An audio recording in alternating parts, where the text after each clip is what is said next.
getting the context for how we as South Africa are tackling biodiversity and conservation is incredibly important. And equally, I think what is also a key factor from that discussion is that in order for us to move forward, collaboration is going to be key.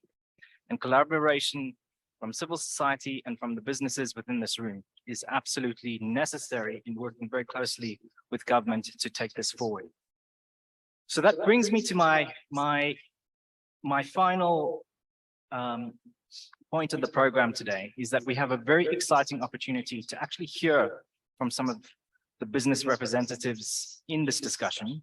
And what I'd like to do is I'd like to invite the individuals who've been selected for the panel. If you could, as are your names, come up to the stage and just take your seat, and we'll get cracking into the panel discussion. So starting us off, Dr. Gabi Teren from the NBBN from EWT, Mr. Warwick Mostert, who's the Principal Biodiversity from Anglo American, Ms. Madeleine Ronquest, who's the Head of Environmental and Social Risk, Climate Change from First Round, Ms. Nokuthula Mhene, who's from Nature, Climate and Energy and is the focal point officer in charge of the UNDP, Mr. Prince Mkhonto, who's the Group Environment and Manager from Glencore Ferroalloys, Mr. Sanjeev Raghubir, who's the Head of Group Sustainability and CSI at the Shoprite Group, Mr. Ben Pienaar, who's the Head of Research and Development for Forest Operations for Mondi, South Africa, and finally, Mr. Jonathon, who's the Director of Incite Sustainability Consultants. Thank you, colleagues, for joining us in the panel.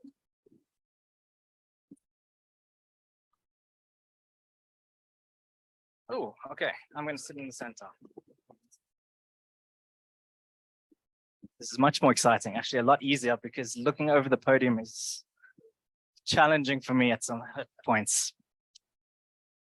So thank you very much to everyone joining us on the panel. And I know that in the interest of time, what I want to do is get straight into some of the questions and give you the opportunity to respond. And then we'll have the opportunity to field some questions from the room as well as from online. So I'm going to start off with you, John. You are the lead author of the JSE Sustainability and Climate Disclosure Guidance documents, and you led the stakeholder consultation process. So we've heard target. Can you tell us where biodiversity fits in with sustainability disclosure globally? What was your experience in setting disclosure metrics on biodiversity for South Africa?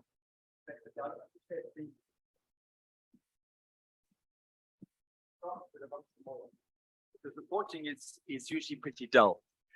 But I'd suggest we're in perhaps the most exciting time in terms of where corporate disclosure has been going since the Great Depression, when corporate reporting started. So I want to make three key points. The first one is I think it's important to recognize the importance of disclosure as a means to an end. Because if it's done properly, if people hold you to account, it spurs change. So I'll share a quick anecdote. Back in 2006, I was doing a stakeholder process for Sasol. And I was asking the investors in this country and globally, what are the big issues that you think, big ESG issues that you think impact Sasol? Not a single one of the local investors in this country raised climate change, other than one. Only one raised climate change, which I think, you think now that is phenomenal. And so we realized that investors in this country didn't have a good understanding of climate change. We brought the CDP to this country. And what's interesting, in 2006, before the CDP came out, if you opened Woolworth's sustainability report, hard to imagine, they did not mention climate change, greenhouse gas, or footprint. After the CDP came out, there was a dramatic shift in that. Now, if you have people that hold companies to account, it's a means of driving performance. But I would question in the DDG's indicator that was put out just now, watching on it is a good indicator. How many people, how many sustainability reports, what you've ticked against what box, is what you're saying and how you're held to account. So very briefly on the global, that's the first point, on the global landscape. I mean, it's complicated. It's cliche to talk about this alphabet soup. But briefly on biodiversity. I mean, we have the elephant in the room is climate change. The charismatic species is the TCFD. But we also have the TNFD, and we have the TIFD, and the TSFD. There's a whole collection of these. Now, these are these framework standards. We have the TCFD, aimed at investors. What are the impacts of climate change for business? We have the TNFD. They put out their fourth draft in March this year, published in September 2023, the one that was referenced just now, but also aimed largely at investors. We want to get a better allocation of financial capital. What's really important is we also need to understand the impact you have on biodiversity and ecosystem services, and that we have to get right. Now, they've made a shift. They don't just speak about risks to the business, which is what the TCFD does. They also ask you to reflect about impacts. But let's talk about underneath those framework standards. There's three big guys to look out for. First is the IFRS. So those of you that are accountants, you've been brought up with the IFRS accounting standards. Now we have sustainability standards, IFRS S1 and IFRS S2. These are two accounting standards, will be put out next month and will be ready for. So they're going to do for sustainability what they've done for financial accounting. So that's going to dramatically shift how the corporate world sees sustainability issues. Now, the first one is a broad one. It doesn't make reference, it doesn't make specific provision for biodiversity. And the second one is on climate change. What's interesting is they put out for comment, what should they focus on next? And they've got 4 issues. The first one is biodiversity, one is on human capital, the other one's on human rights, and the fourth is on integrated reporting. So, and we have until September to give feedback. So if you're passionate about biodiversity, engage with the IFRS, tell them why we should include biodiversity in their global standards. Recognize that it's aimed at investors, which is important because you want to get better allocation of financial capital, but also recognize we need to go beyond that. So they're the next two come important. The GRI, which has been around since launched, the first guidance launched here in Johannesburg, the WSSD in 2002. Now they talk about impact on society and environment. That's what we want to engage if we're passionate about biodiversity. And then you have the European standards coming out, which look at both impact and financial materiality, double materiality. We want disclosure that does both. So in the JSC, we adopted that approach. We followed the I get all these confused, TCFD, we follow that approach, as does the TNFD. So we have the same structure as those global standards. We couldn't follow the GRI one because it hadn't come out yet. We engaged with EWG on getting the biodiversity standards right. We haven't got them right, I'll be frank. But what we've tried to do, as with inequality and living wage, is to get the discussion started.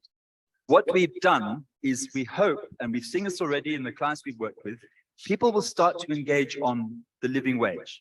Even though we've only got a few metrics, they start to engage, I hope, on biodiversity. But what I'd also hope is that we can have a separate standard, as we do on climate change, on biodiversity. So that would be a chance for us to get that to the next level. So 3 key points I'd kind of quickly close with. Recognize the effectiveness of reporting, but it's only effective if you hold companies to account. So we want stakeholders to ask tough questions. So ask a tough question of your company report. Thankfully, at last, we have the Just Share, asking tough questions. So that's the first point. Second point is recognize the changes happening globally, engage with the IFRS and make sure that they get biodiversity into the next standard and make sure it's done well. And then thirdly is recognize what the JSC is trying to do, embrace the concept of double materiality. We really need to look at context, not just what investors want, but to recognize the broader context, because we have a deep systemic challenge. So those are quick thoughts. Apologies if I've gone quite far. Oh, thank you very much, John. That's excellent. You can hand over to Ben, please. So Ben, Mondi has been at the forefront of partnering with conservation NGOs and academic institutions. From your perspective, why did Mondi start these partnerships? And then what have been some of the wins for Mondi through this long process? Thank you for the question. Yes, for us, of course, you know, we're in a long-term business. Forestry, really, we deal with a long-term crop, and sustainability is really at the heart of the business. For us, the journey really started, you know, over 30 years ago, when we appointed the first conservationist into the forestry business. And that was done deliberately because we realized that we needed a challenge. We needed to have a conversation about conservation. Certainly that was a bit of a controversial process to go through, and there was certainly not it wasn't smooth sailing from day one. But really, the transparency and the honesty of that conversation is it really brought the realization that we couldn't just do lip service to conservation principles. We needed to actually go on a culture change journey. It needed to become mainstream in the business. And we realized that this was not something that we could do on our own. So, you know, there's that old proverb that says, if you want to go quickly, go alone. But if you want to go far, go together. And for us, that certainly rang true. And that's why we started on this partnership journey with people that we knew were credible, that were passionate, and that shared the values that we shared as a business. So some of those partnerships, like the partnership we formed with David Lindley's group around wetlands, the old Rennie's wetland program that became the Mondi wetlands program in 2001. We just celebrated 30 years of that partnership the other day, and it's now transformed not just from wetlands, but also looking at broader sort of catchment and landscape level water management and stewardship within the WWF Mondi partnership on freshwater management, and we really proud relationships. For us, of course, it brings the conversation home. And one of the key catalysts for that also has been the Forest Stewardship Council certification processes.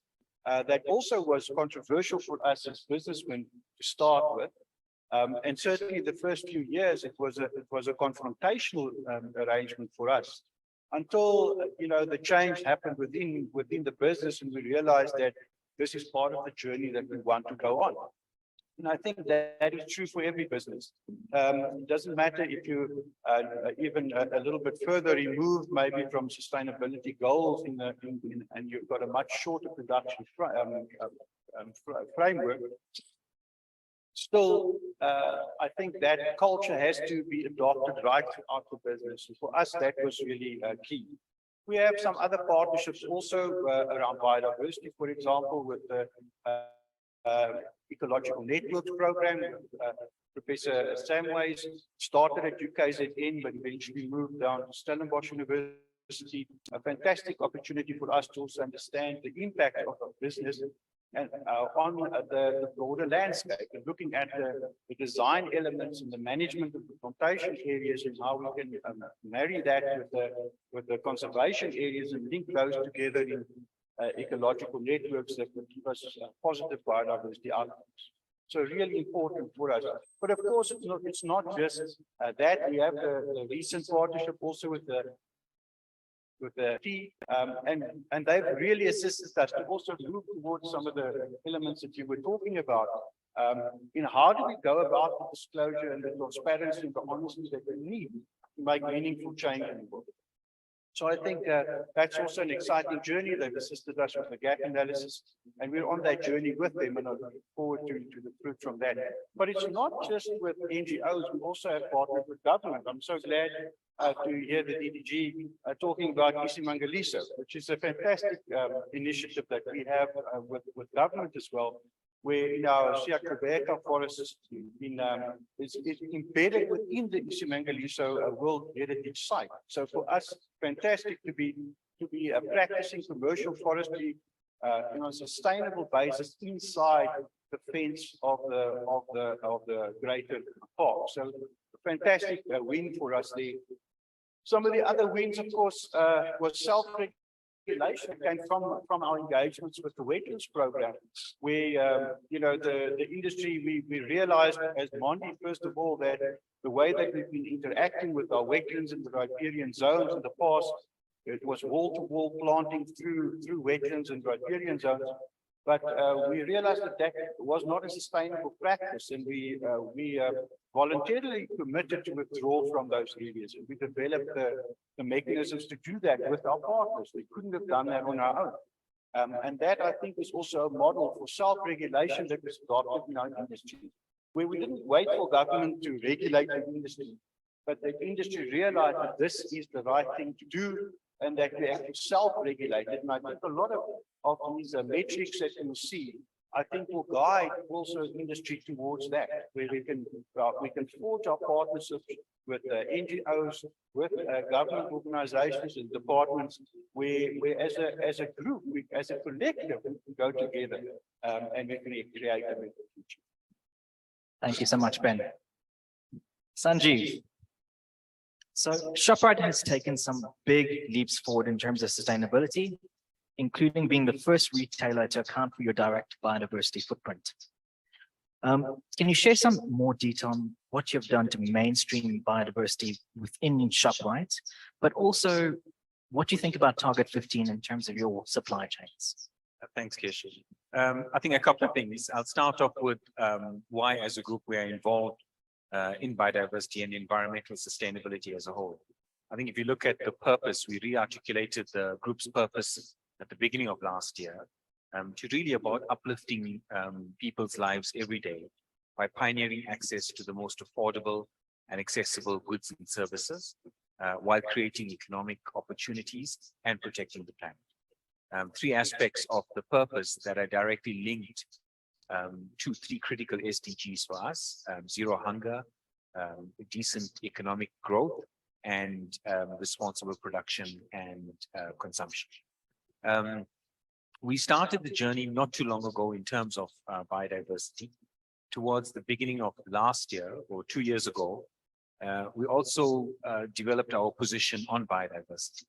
And it's really based on the double materiality that John was talking about, in the sense that we know that as a business, we are directly dependent on ecological services, yet at the same time, we create impacts on biodiversity through our supply chain and through our direct operations.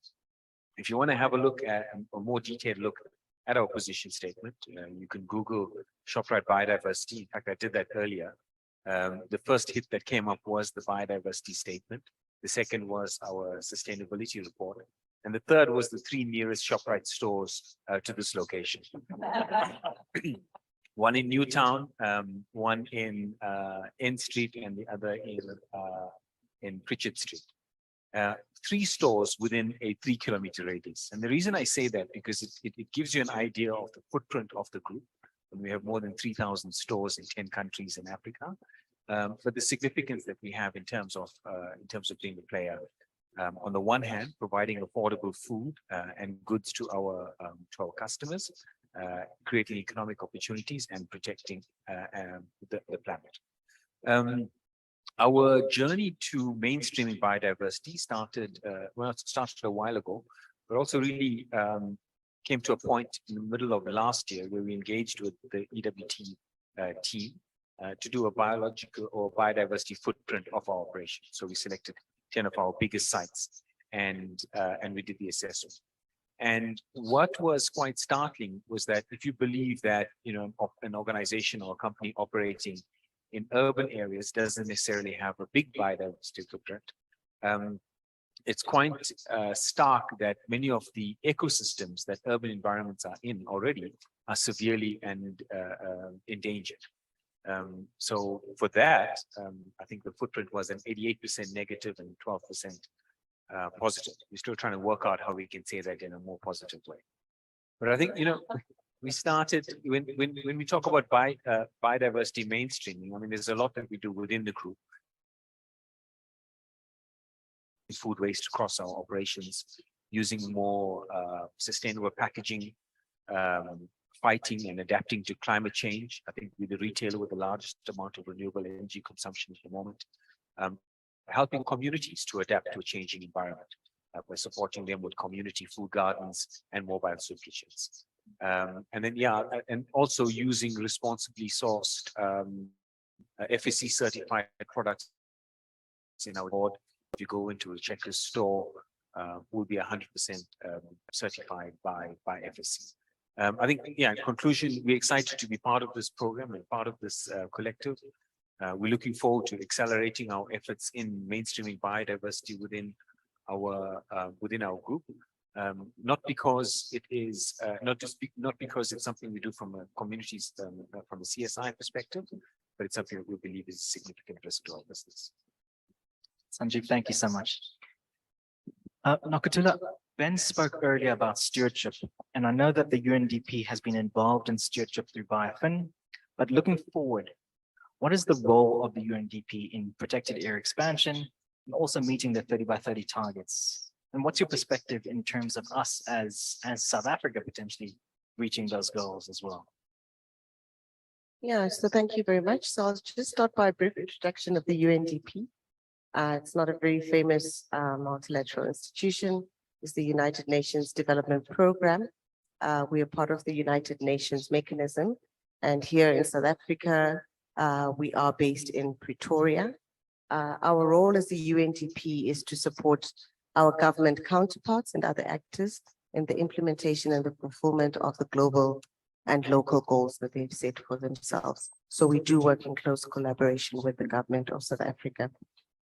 Having said this, we implement a number of joint programs together with South Africa in particular, in this case with DFFE with regards to the issues around biodiversity. And I'd like to just take a little detour and just maybe look at the role of business. I think increasingly, before COVID-19, there was a realization that business has a big role to play. Previously, we have always looked at biodiversity as it is a public good. However, because it is a public good, the custodians have mostly been, and the responsibility to protect and maintain it have largely lied with government. However, we have increasingly noted that private sector or financial institutions, or however it is that you want to call it, but actors outside of the state have a big footprint, as Sanjeev has already mentioned. The large majority of our GDP comes from the private sector. The large majority of our income and expenditure comes from the private sector. However, most of it is reliant on the exploitation or the use of the natural resources that we have. And as such, then that brings to bear that there is a big responsibility as well on the role. There's a big role that business can play with regards to biodiversity conservation on one hand, but also ensuring that the biodiversity economy is also growing on the other hand. So within our UNDP program, whilst we have a number of initiatives, I think I'd like to really narrow down on the role of business within those programs. So basically, we are, as UNDP at a global level, we're very proud to also be one of the founding fathers of the TNFD framework. And we believe that if though there is a realization business should play a role, we are still a long way away from business actually playing the active role and the fulfillment of the role that they can play. One, in terms of biodiversity conservation, but also in terms of bridging the biodiversity finance gap. At the moment, we know that the government has set a goal and post the Montreal post GVF, the agreement, there's also the target, I think it's target 3 around 30 by 30 expansion. But as we already know, looking at our current protected area status here in South Africa, protected areas are very expensive to maintain. And currently we do not have enough funding to do that. And as we look to expand, the question begs, where's the funding to maintain and to boost the biodiversity within that protected area expansion going to come in? The state, yes, has a role to play.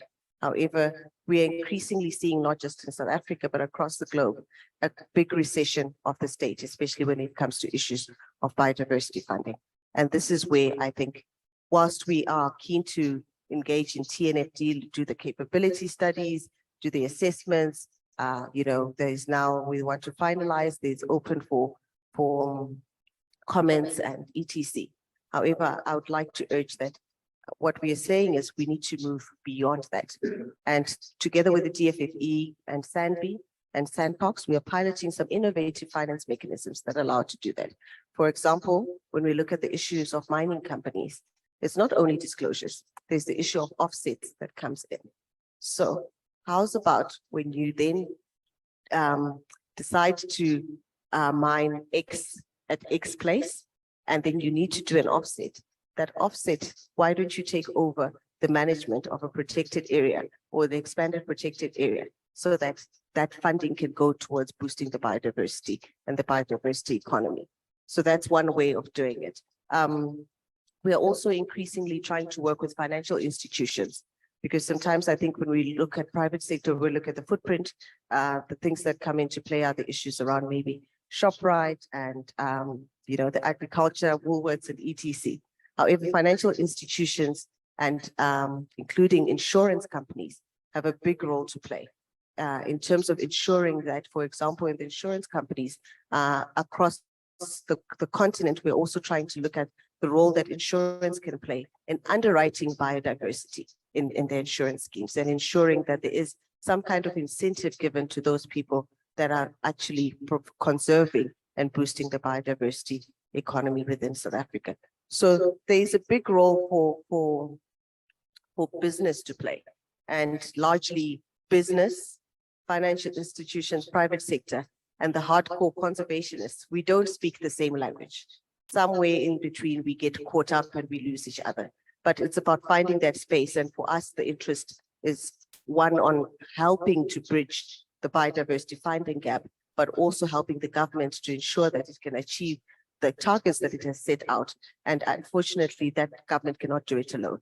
There's a need for the role of private sector to also be there. The one other issue that I really want to touch on that we're also working on, and it is not necessarily with the government, but at a global level, it is around the issue of harmful subsidies and incentives. And these harmful subsidies and incentives are not only at a policy level. Harmful subsidies and incentives are also at our everyday, day-to-day way of living. So what is the role of government in actually eliminating those harmful subsidies and incentives, and perhaps either reforming them or doing away with them, or actually turning them into positive incentives can actually help the biodiversity economy. So thank you. I don't know if I have any of your questions. Yeah, I think also, just to mention, I think one of the challenges we often face is post-declaration support, and we rush in some ways ahead to getting declarations done without thinking about some of the term in terms of financial support and support in terms of management of those protected as well. Let me shift the Teren. So Prince, and we're actually going to go to mining now. So Prince, Glencore is the largest minerals company in the world, but your South African operations have led in measuring and disclosing your biodiversity footprint for all ferroalloys, direct operations. And what were some of the lessons you learned along the way in terms of setting those targets? And in light of that, what's the journey that you're going to take towards meeting target 15? Thanks, Cash. Just as Glencore alloys during last year, I'm finished, but now COVID negative. So we conducted a biodiversity assessment, footprint across our 14 operations. We focus our operations start from mining, big mining sites to a smaller carbon which in Wheatbank. Focus on ecosystem assets. We have not yet taken the next step in focusing on different assets. But in answering your question in terms of lessons, for me, what was very important or eye-opener was, as a country or as a company, we had access to a country-developed protocol. And for me, that was reaffirming in terms of our capability as a country to provide a scientific solution to mining houses, to find solutions to environmental needs. And the second lesson, we had sites that are very old, started in the 1950s, with limited scientific information on biodiversity, but using a protocol, a biological diversity protocol, we're able to produce a performance statement in their biodiversity footprint. And the last one, what is very clear, particularly in the northwest areas, where there is a lot of mining houses very close to each other, if we need to make a meaningful impact in terms of biodiversity, the importance of regional partnerships cannot be overemphasized. And I think it has come through very strongly in some of the speakers. The last question in terms of our international counterparts, when we concluded the study, we were very fortunate that there was strong management buy-in. So the CEO presented the project that we've done, packaging as a case study to other CEOs in our head office in Switzerland. And I think you showed, our footprint. We're operating in 32 countries in the world. So we had a number of inquiries from our counterparts in Australia as well as Europe to try and understand, how did we implement the biological diversity protocol and what some of the lessons. So yeah, so that answer to your question. Excellent. Thank you very much, Prince.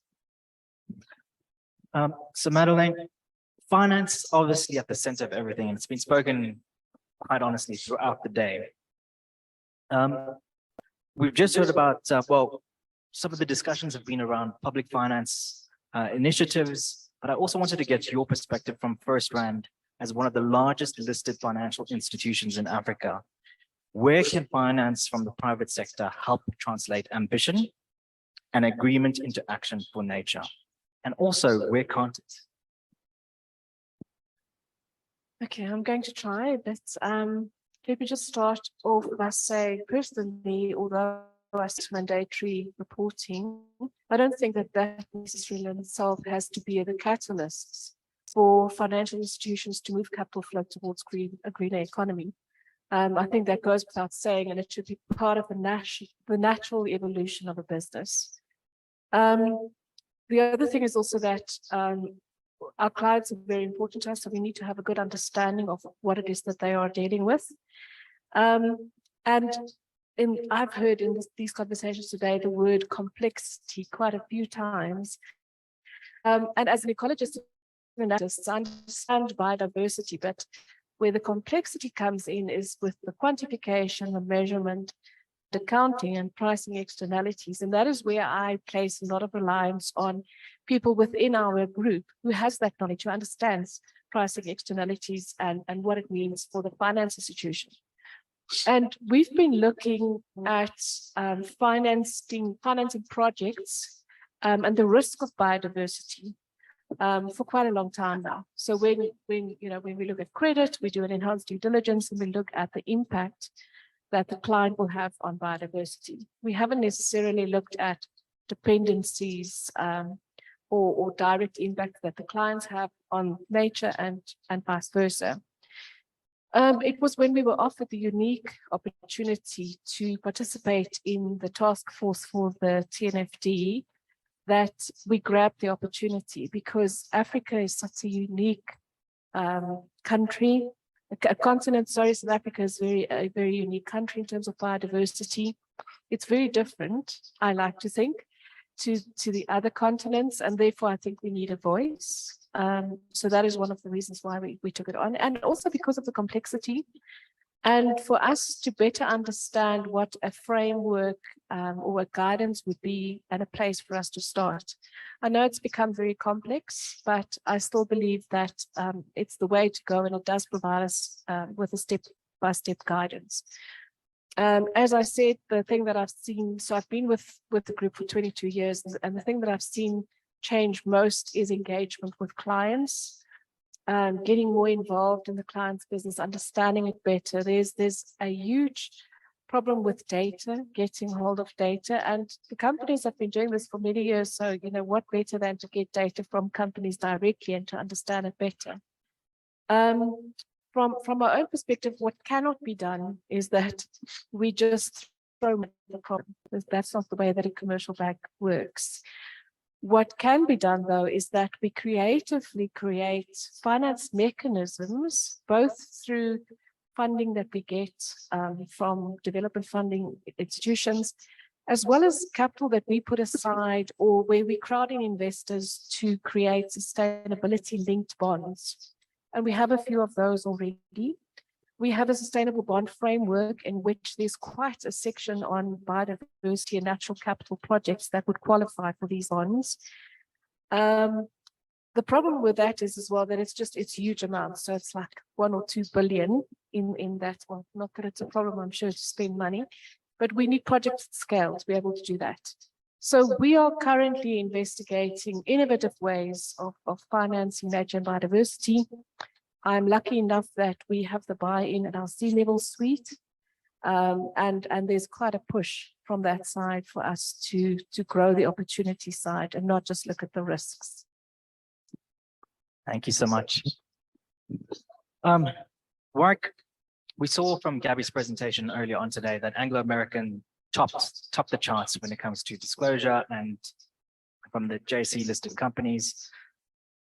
What are your thoughts around that? And equally, how do you think companies like yourself can contribute towards protected area expansion and linkages towards the 30 by 30 targets that we're all trying to achieve and support at a global level, trying to achieve those targets?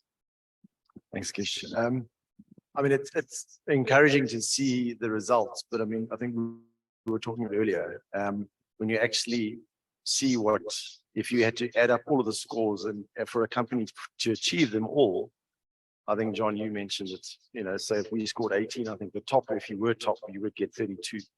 So, it sounds great, but there's a long way to go. So I think acknowledging that it's good work, and I think it's encouraging to see. One of the areas that we're behind is a lot around disclosure. So we've spoken about that, and addressing it through an initiative like this, either through using the BDP, working with developing frameworks like PNFD is critical. But what's critical is getting it right for business.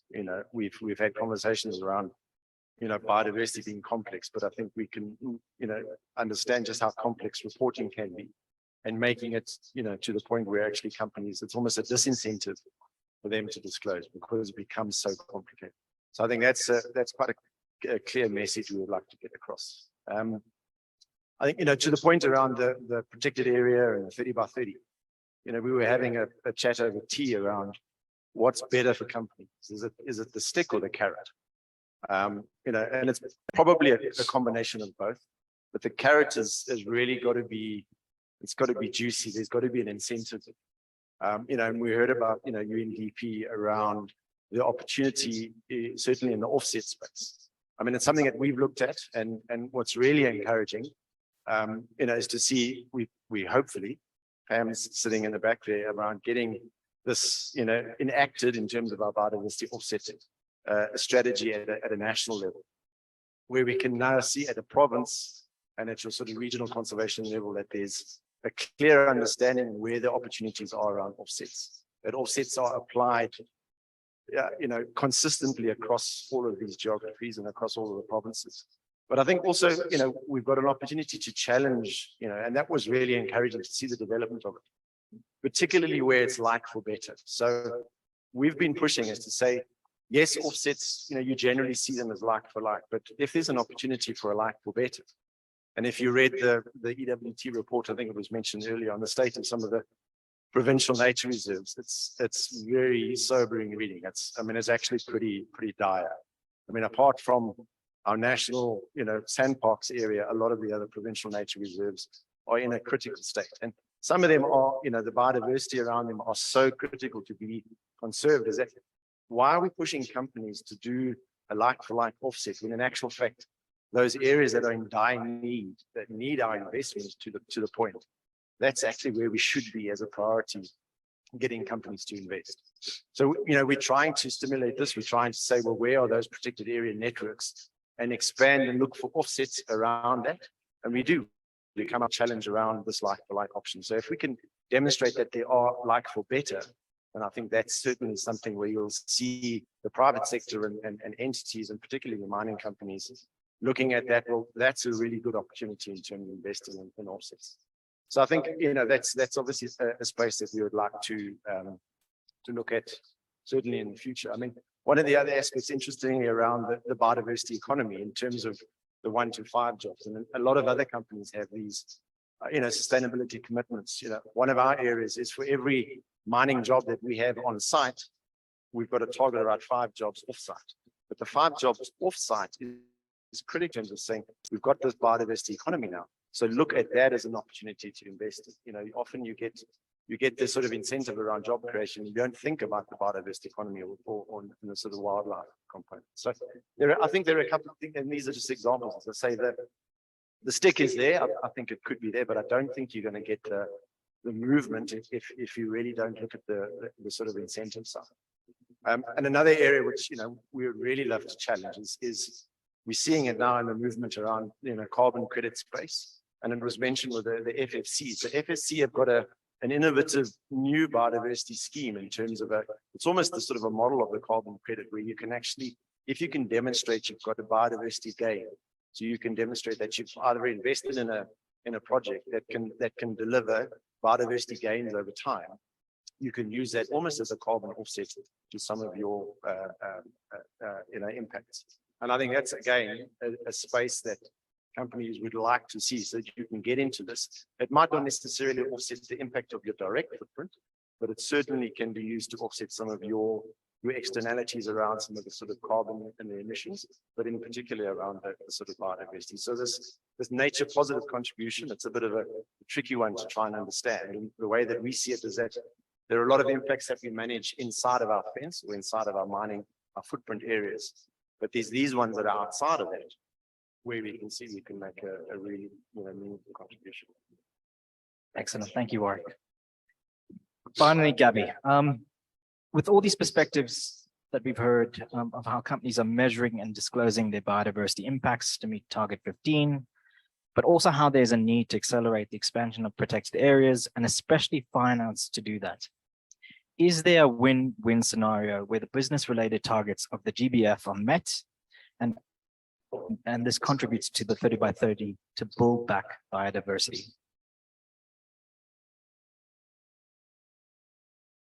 Thanks, Kish. And yes, I'm looking at the tapestries around us and seeing the threads in the tapestries.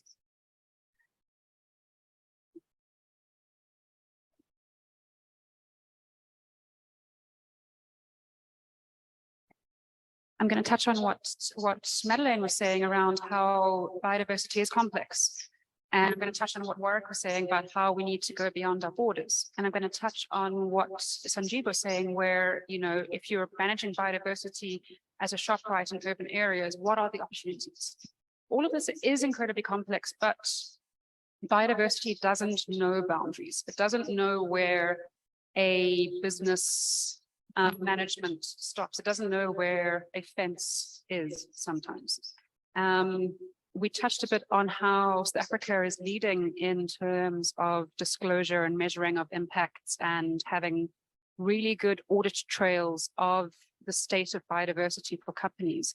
Similarly, and we're here sitting with the CEO of Sanjeev, we have an incredible history and opportunity of natural capital accounting at a national scale as well. We've been doing amazing things. And we've been listening to the DGG talking about the, protected areas and the private protected areas. There is a win-win. The win-win, I think, is where companies measure and disclose, and it's transparent, and it's based on the best available science, and it's credible, and we're measuring the state of biodiversity. And as Warwick was mentioning, it's not just that there is a proclaimed biodiversity, but it's the state of it. What is the state of biodiversity? Is it in a good state? Is it a bad state? Building back. And if we can do that for companies, and we can do that for protected areas, and we can do it for offset sites, and we can do it for surrounding areas, and companies like Shoprite can potentially do it for surrounding landscapes of which they don't control, but can contribute towards, that can all lead back to national targets and natural capital accounting and 30 by 30 and helping national government meet the 30 by 30 targets. But I think the finance side of it comes down to incentives. What is the incentive for companies to be doing that? How do we build this back? And Nokuthula was talking about innovative finance, and I think that's fantastic. And we don't need more complex schemes. We need really good management of biodiversity on the ground, recognized, and then there needs to be some sort of positive reinforcement loop for that, for measuring the state of biodiversity and making sure that it's in a positive state and a nature positive. So I think we're moving towards that, but it is this collaboration between, we'll have the same goal at the end of the day. Businesses want to do good and talking to the pillars which Sanjeev is talking about, zero hunger. Government wants the same thing. We all want that. We all want to build back biodiversity, but it's finding those win-win situations and opportunities. And that's where biodiversity accounting and transparency and doing things properly and right. And we've got case studies in South Africa of that, where we can show the world how that can be done. So I hope that answers your question.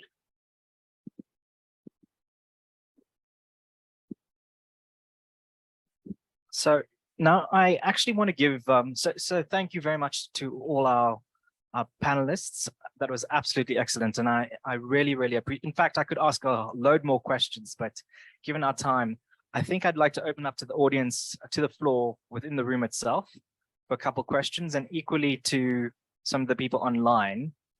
If I could ask you, if you have a question, if you could direct it to a specific panelist so that we can get them to answer for you. Are there questions? Yes, and Taka. Thank you so much. I am Takazeli Chidadam from the department. Now that we have the Global Biodiversity Framework, we also have an opportunity through the Jeff medium-size project to look into the a national target for target 15 on how to nationalize, to bring the global target into a national scale. How would you want us to frame it? Thank you. Okay, I don't know who wants to tackle that question. I can pick a person.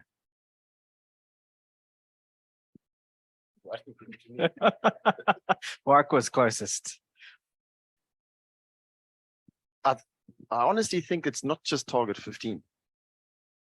I mean, there are 23 targets, and we did a mapping exercise and said, okay, of the 23 targets that came out of the GBF, which ones would be relevant to business? And I mean, it's almost like there's sort of 18 or 19 that are really relevant to our business, and I'm not saying the others aren't.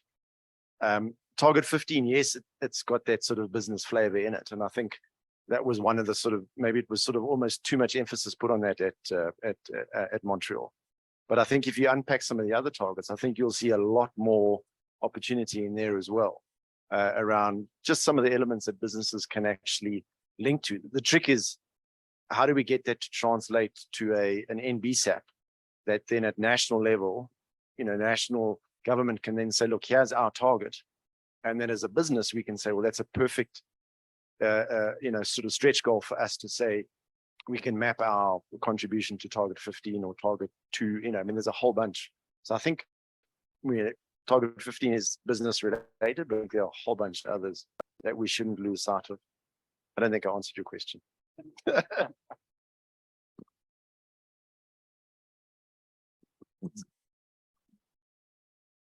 Thank you very much, Shoni from Sunbay. Just a quick question on the matter of, I think it was Jonathon who spoke, and I think another speaker there on this concept of double materiality. If we can take it further into what can translate into programs that we can pursue as a country. I mean, as Sunview, as it was indicated earlier, we were dealing with a number of areas, not only natural capital accounting, the foundational data that is required, piloted programs on what we call this strategic water sources, ecological infrastructure. So we are not short of what could constitute programs that, as you were indicating earlier on, that the investments then can go to. Maybe it's the issue of scale. I think Madeleine, you referred to opportunities, but it depends on the issue of scale and how those things are packaged. We were putting ourselves up for pursuing those opportunities from a programmatic level, and the scale that's required if we want to be pioneers and test some of the things that are here. But the foundational data is available, the scientists are available. Some of the things that have been tested could form the basis of what we can upscale. If we take it from there to see where it can be I don't know, I don't want to call it a win-win situation, but something that will help the country. Thank you. Jonathan, do you want to take a crack at it? So I'll answer on double materiality and then share some thoughts on where this is useful.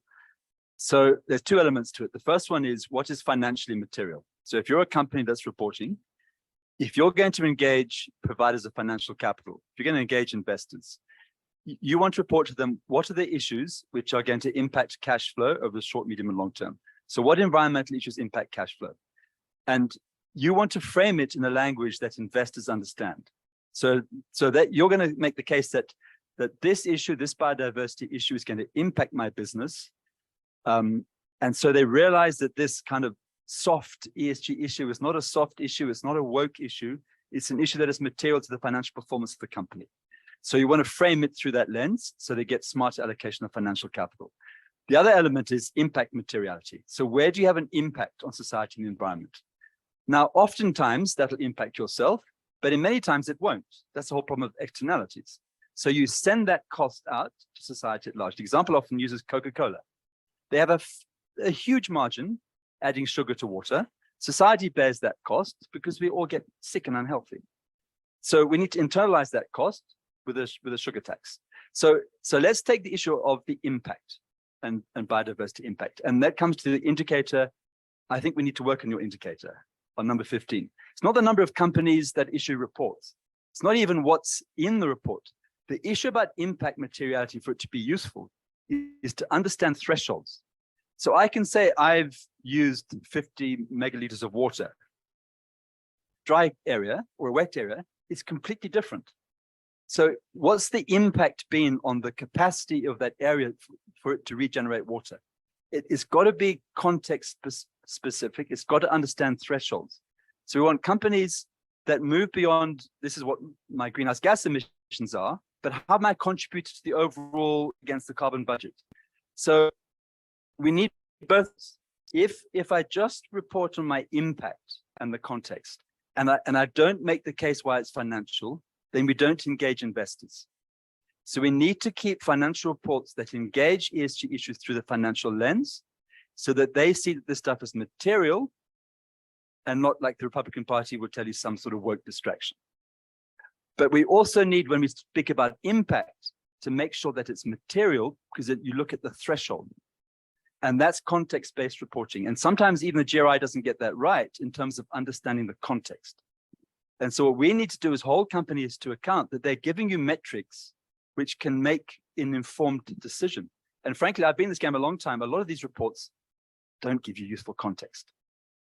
But the fact that they give you the same data means you can hold like with like. I can hold them to account. So why is it that you're producing this much and you're producing this much? The toxic release inventory came out in the United States a long time ago. And that was a big driver to get companies to change their performance.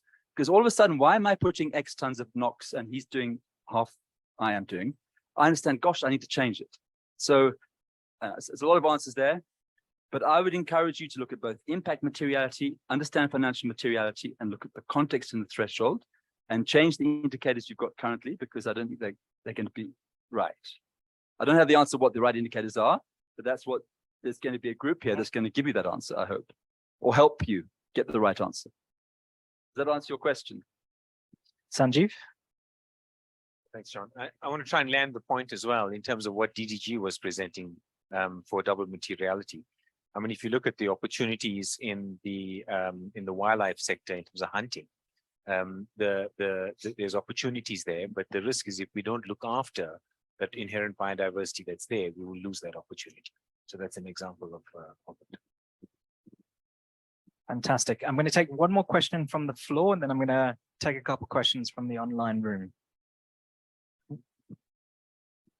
And if you can just tell me who you're directing your question to. So who wants to offer not to get the question?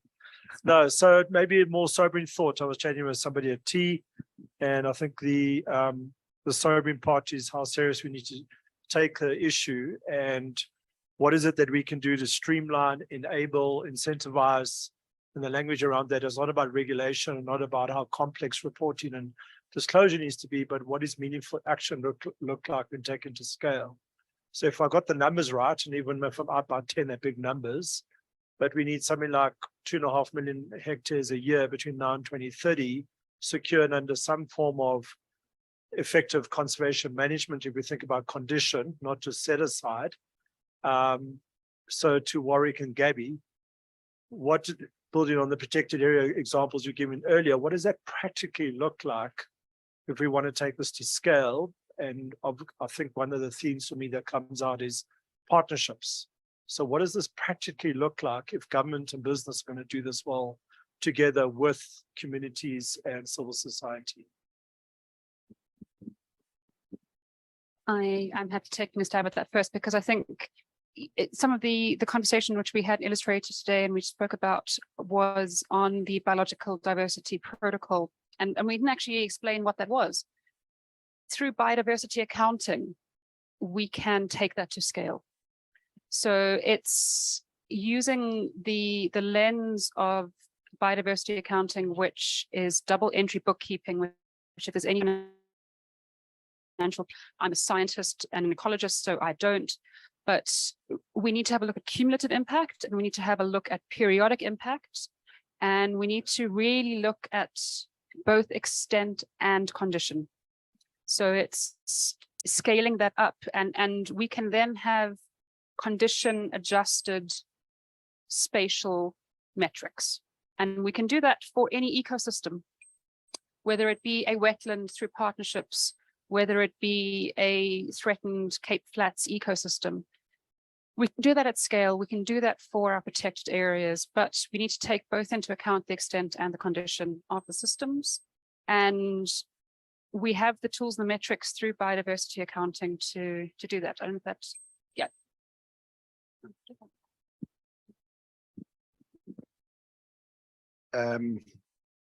Maybe try and be a bit controversial. So if you just take some of the renewable energy development that's happening in South Africa. So, I mean, a mining company, we have extensive land holdings. We have extensive non-operational land holdings. Some of them are ideal from a biodiversity stewardship perspective. Some of them will fit into the protected area expansion network. Some of them should be declared protected areas through either the stewardship arrangement, but a lot of it isn't. And so we've got under massive pressure to utilize our land, and not only us. So we've got our carbon team pushing for it. We've got our livelihoods and collaborative regional development teams, you know, be it agri projects, be it, you know, whatever. The irony is that with this desire to put a lot of emphasis on renewable energy, we're looking, as an example, just in South Africa, at a number of solar PV expansion projects, when in actual fact, we shouldn't be developing them. You know, there are one or two, and the Northern Cape is a prime example, where if we just look to expand those, minimize the impact on our non-operational land holdings, that you can then maximize the value of those to link in with a protected area network, or just some of the potential biodiversity gains that you can get. And some of them might seem insignificant, but when you add them up, and in particular to the collaborative effort, is, you know, we're very bad at sort of, you know, taking the blinkers off and saying, well, what our neighbors are doing. You know, so we might have a mining company as a neighbor, we might have a farmer as a neighbor. You know, they are all landowners at the end of the day. So we've got to look at our land footprint and our land asset collectively at a national and regional level to say, well, where are the best areas for development? Where are the best areas for biodiversity? And try and get a match between the two. But unfortunately, we end up, because of the situation that we're in, fast tracking a whole bunch of these development projects in honesty in areas where we shouldn't be. You know, so how do we change that? You've got to almost incentivize to avoid development, you know, at the cost of saying, let's, you know, make sure that we can put it in the right area. Thanks very much, Warwick. The next question is an online question, and I'm actually going to pose it to both Ben and Prince. And it's from Mark Berta. And he says some companies are deliberately or cryptically trying to avoid or get out of their required mitigation liabilities. That includes offsets and rehabilitation. How do we keep incentivizing corporates to do the right thing and really come down through enforcement and market finance investor pressure on those who don't comply or report? Prince, I'll let you go first. That's such a difficult question. Cash, my view, how do we incentivize companies without the carrot or without the enforcement instrument? Look, I can only speak from Glencore perspective. Obviously, I have an opinion as a general citizen. But for me, insofar as biodiversity is concerned, so we've decided to take a step and say, let's understand our own impacts that we have in different ecosystems. And the objective of that was to make sure that, I mean, if you cannot measure it, you cannot manage it. So for us, it was a first step. Was that a push from an enforcement point of view? No. Is it an internal target to try and contribute? Yes. I mean, for me, generally speaking, there is realization by industries and mining companies that, you know, you can enforce, but at the end of the day, the future that we want to see from halting biodiversity or from climate change point of view, I mean, we have responsibilities. It's not like, you know, one moment you're a mine worker and the following, you know, you knock off and you're somebody else. The impacts are the same.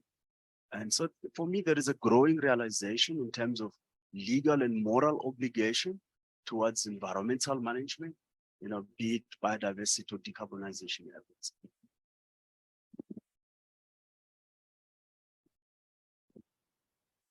Thank you. When Warwick mentioned juicy carrots, I knew I was going to get a question about that. I agree with Prince. It's a very difficult one because you have this obligation, and I don't think the stick's going to work that well. Because you will have unscrupulous actors. You will always have unscrupulous actors. And I think, to me, the real movement is really going to be value based. And I think unless we can move together, you mentioned, you know, it's a moral issue, and unless we can move society in that way to a value based analysis of investment. And we can have the right incentives that would make capital flow to those the same values that is underpinning, I think, society. That's really going to be the trick. We have a problem at the moment. I think there's a lot of people or companies moving quickly and trying to you know, do the right thing, acting morally on what they believe is the value systems they should be acting on. But we're in that gray space at the moment between what is acceptable, what's not. Will the capital flows actually follow the value choices? And I think I think the jury is still out. I don't think I've got an answer on that, but I think the answer must surely lie somewhere in a value-based decision for flowing towards those actors that have got similar values as the funder. Fantastic. Thank you, Ben. I've got two final questions. I don't want to keep everyone here for too much longer, but with the opportunity of our panel, I do want to ask you a couple more questions. This question is from Kristen Foret. I'm going to pose it to Madeleine. How do we ensure that companies are not, in a sense, greenwashing regarding their biodiversity? And do you think environmental auditing might become a prevalent tool to prevent greenwashing?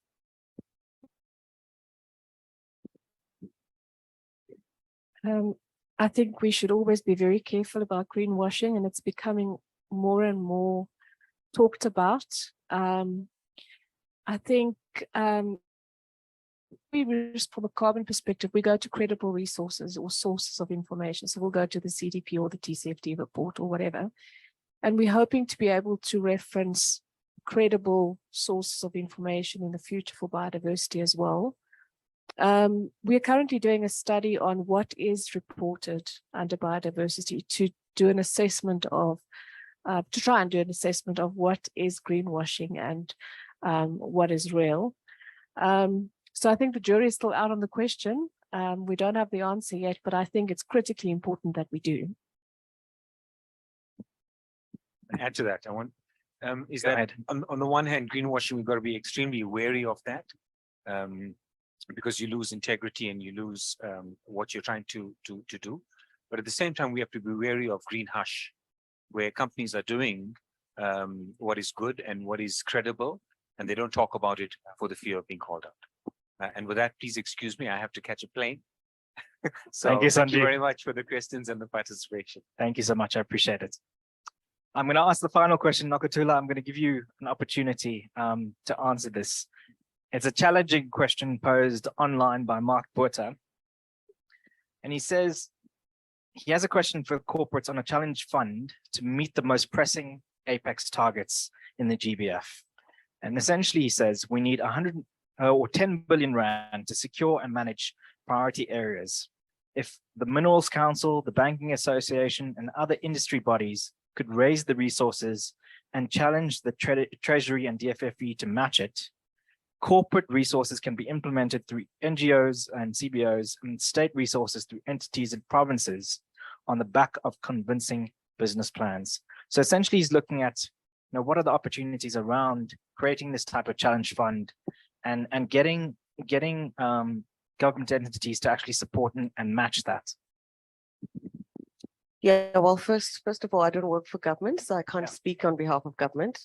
But having said this, I think it's important to go back to initial points that were raised by others here, that it's important for the silo kind of approach to kind of come to an end, where we have the hardcore finance institutions and private sectors, and then we've got government. There is a nexus somewhere in the middle where people need to come together and kind of try and speak the same language. And once we then speak the same language, then government can then create an enabling policy environment for that to happen, whether it's through incentivization or etc. However, at the same time, private sector also needs to be held accountable for its actions and ensure that there is some method of accountability, beyond just looking at business as usual. Well, a meeting of the minds needs to take place. And I think organizations like EWT are trying to broker that meeting of the minds. However, I think we're just baby steps and we're all learning how to do this as we go. And so there will be mistakes and lessons learned along the way. But however, I think the important thing, the first step that we've taken, and through this and through other initiatives, is saying that biodiversity is a common denominator and that we've got several actors that need to come into place and with different roles and responsibilities. And as such, perhaps there is need then for further discussions within that nexus with a range of actors. Fantastic, thank you. And with that, I think, ladies and gentlemen, I'd like to close the panel discussion. We've had a really great opportunity through the day to get different perspectives on business and biodiversity. And quite honestly, the panel were hugely beneficial to all of us in the room to get your perspectives and views on some of the key elements from a business and biodiversity point of view. In closing, what I would like to say is I would like to thank DFFE in particular for all the support that they've given through this process and support. And I'm going to mention Mkhonto, Ntaka, and Pam in helping the EWT arrange this event for today. It certainly is a platform for further things to come, and look at we've got details, and we're certainly going to keep you in the loop of all the opportunities going forward. And we really treasure your support that you provided to us today by attending, but equally all the people online really appreciate everything that you've been able to do for us. Thank you again to the panel, and thank you to all the dignitaries that we had today giving presentations. There is a cocktail reception directly after this event, so I invite you all who are here to come and meet some of the individuals from business and from civil society and from government who are going to remain, and have a discussion around biodiversity and how within the business sector we can start to contribute more positively. And certainly in closing, the last thing I want to say is it's all about dialogue. So we want to move forward with dialogue, and that means sometimes extending outside of our comfort zone and starting to speak to entities that we aren't always familiar with. So thank you very much and travel safely, and thank you again to the panel. Cheers.